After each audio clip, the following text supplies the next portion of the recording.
Dans cette requête, nous allons voir comment calculer le prix TTC de nos livres. Donc pour ça, on va repartir de la requête précédente qui concernait les livres pas chers.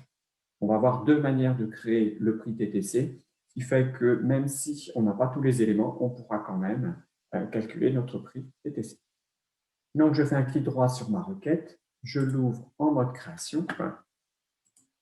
Donc on avait créé deux fois la TVA. On va venir ici sélectionner une ligne et supprimer une fois la TVA, puisque je n'en aurai besoin qu'une seule fois.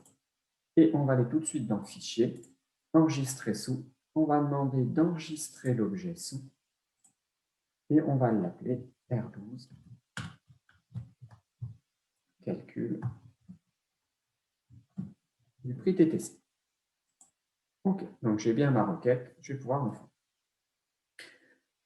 Pour calculer mon prix TTC, on peut soit calculer le TTC manuellement, soit on va pouvoir, comme tout à l'heure, venir utiliser le générateur.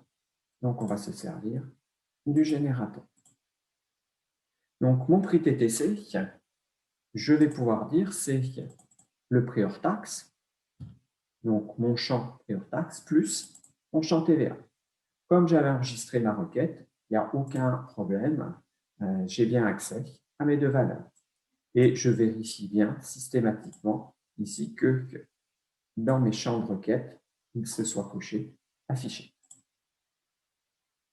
Une fois que j'ai défini mon calcul, donc je vais passer par le zoom pour pouvoir le modifier, que ce soit un tout petit peu plus visible. Pour l'instant, Access me dit c'est expression 1. On va dire c'est le prix TTC 1. Donc je saisis mon libellé, je laisse les deux points, je ne touche à rien, et après les deux points, j'ai mon calcul. On va exécuter la requête pour vérifier. J'ai bien le prix hors taxe, la TVA, mon premier prix TTC. La deuxième solution pour obtenir le prix TTC, donc on va retourner notre générateur, on pourrait tout saisir dans le zoom. Donc on va dire que c'est toujours notre prix hors taxe, donc pour le sélectionner, je double-clique, mais cette fois-ci, on va dire que c'est fois 1,055. Donc, il faut bien penser à prendre la virgule et pas le point décimal. Alors ici, j'ai une erreur. Voilà. Donc, j'ai bien 1,055 et ça va bien me donner mon TTC. J'ai mon champ expression. J'ai à nouveau expression 1. Donc, je vais dire c'est le prix TTC numéro 2. OK. Donc, les deux calculs ici vont être équivalents en termes de résultats. J'exécute ma requête. Alors, j'ai le premier prix TTC qui est bien au format monétaire, pas le deuxième. Je vais donc revenir en mode création, sélectionner ma colonne prix TTC 2.